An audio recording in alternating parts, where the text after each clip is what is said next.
We are grateful to Dr. Deborah Burke, the response coordinator for the White House Coronavirus Task Force, for joining us. Dr. Burke, great to have you.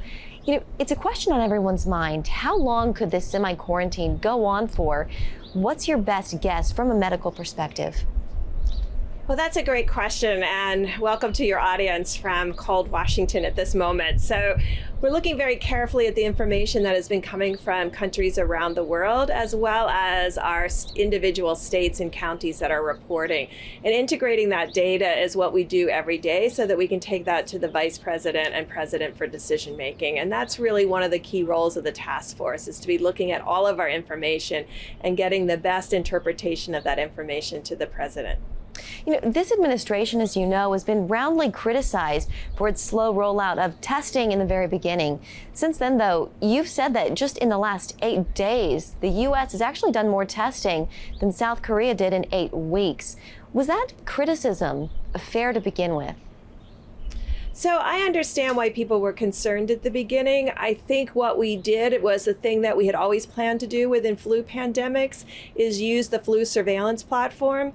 So all of the new tests that CDC rushed to development, and that was extraordinarily quick, went out on our flu surveillance platform, which made sense because we know we were still in the middle of a flu season. This had very similar symptoms. We wanted to really understand who had flu, who had potentially the COVID virus. You know, the initial presentation may be identical. So you want a platform that can look at both cases of flu and cases of potential COVID virus.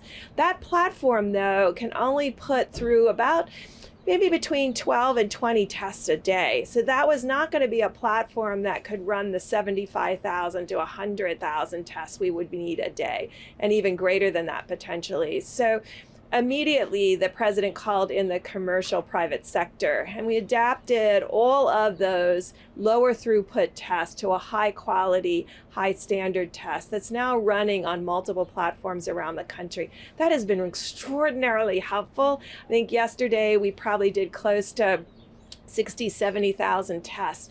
This is making tests much more available, but still, we want to say to everybody in America, if you have low-grade symptoms, you don't have other medical conditions, please stay at home, self-quarantine those in your household, and let those tests still be utilized for the hospitals that really need those diagnoses, or people with pre-existing conditions that need to use drive-thrus. Yeah.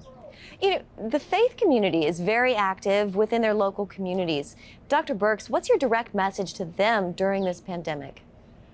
Well, they're a critical part, and I've talked about often how the solutions to this epidemic will come through the community's engagement.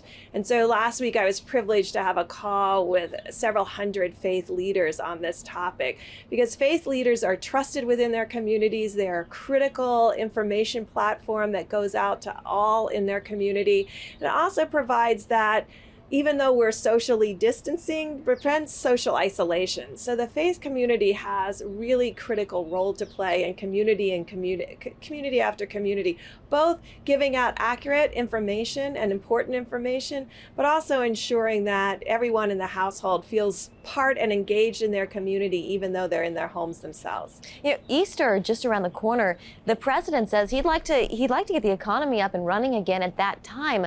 What do you say about Easter services? Is that too soon? I think we're looking at the interesting thing about the United States, and the reason I'm pushing and push every day with all of our colleagues around all the agencies, the government, and our modelers, is the United States is a big country, and community by community is different, county by county is different. And so we are now looking at all of the information that comes in from testing sites, whether they're hospitals or drive-thrus, at the community level. And this will give us some real insight into where there is really almost no COVID virus, and those communities can really work on containment. What do I mean by that?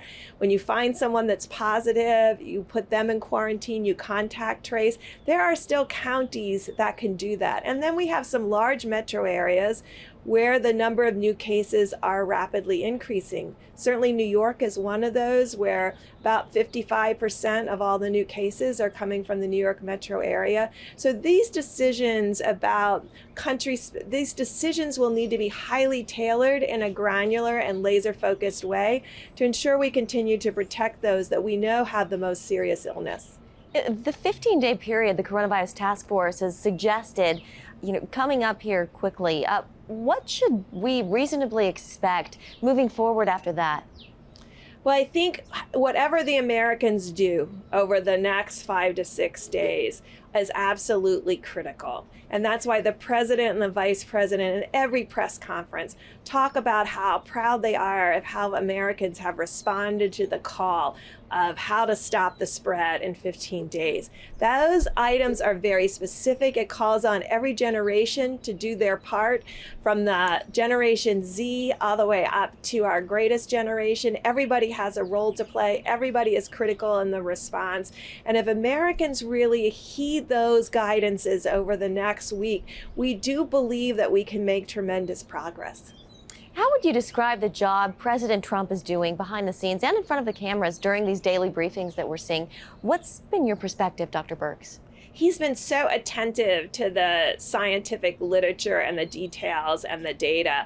And I think his ability to analyze and integrate data that comes out of his long history in business has really been a real benefit during these discussions about medical issues. Because in the end, data is data, and he understands the importance of the granularity. And I think he's been really excited about finding the level of detail that we've been able to now bring over the last few weeks to really understand who's at the greatest risk for severe illness, who will have mild and less and asymptomatic disease, and really calling on every American to do that social distancing, because some people may not know they're actually infected and be unknowingly spreading the virus. And that all comes from the president seeing the data and then really directing these policies and these guidelines that go out to the American people. And finally, Dr. Burks, for those at home who don't know, your resume is extensive. In your career, you've been an Army colonel, you've worked at Walter Reed, at NIH, been on the front lines of the AIDS epidemic. This situation, though, what has it been like for you in this pandemic? I've had to confront a lot of pandemics and severe infectious diseases around the globe.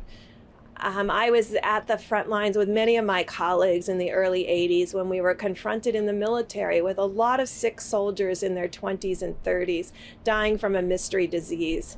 When you are confronted with that level of really devastating disease and death early on in your career, you never lose that sense of unbelievable humility, because it took us a couple of years to even know what the disease was, and then it took us another decade to have really an intervention that was effective and is saving people with HIV's lives. We lived through that stigma and discrimination, and we lived through the strength of that community, and that community gave us strength every day within the hospitals. And so that's why I believe still that the communities today have the ability to stop the spread of this virus, and also have those unbelievable acts of kindness. I'm hoping out of this comes a whole new way of greeting one another. We used to do a lot of physical interactions in greetings, but now we can use words to express ourselves, and words can go at least 6 feet. So I think we'll come to both bringing America together and learning how to interact with each other in a different way that maintains both kind of social distancing, but really shows people that we care and we're interested in their lives. All right, Dr. Deborah Burks with the White House Coronavirus Task Force, thank you for your service and for your time. Thank you.